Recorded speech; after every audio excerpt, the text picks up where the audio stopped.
እንተኛ ስልሽ እንተኛ፣ አንቺ እዛ ትተኛለሽ፣ እኔ እዚህ እተኛለሁ። እሺ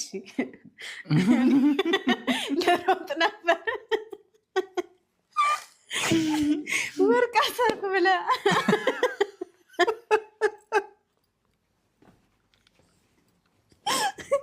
ታታለለኝ።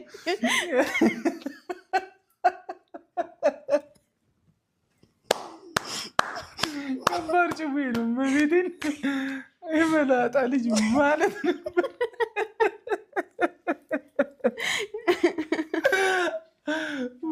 ወደ ፈላጭ ወርቅ አሰርኩ ብለህ ሊበላ ማሬ ወለላ ሊበላ ብለ በክፋት አስቤው አይደለም። እኔ ነኝ ያሰብኩት በክፋት። ኧረ ጉዴ! ጠጣ አሁን ዝም ብለህ። እኔ አልጠጣም። ከጠጣሁ ብዙ ለወራ ነው። ይቅርብኝ። እኔ እስካሁን አልቻልኩም። እግዚአብሔርን መጀመሪያ አላማርከኝም።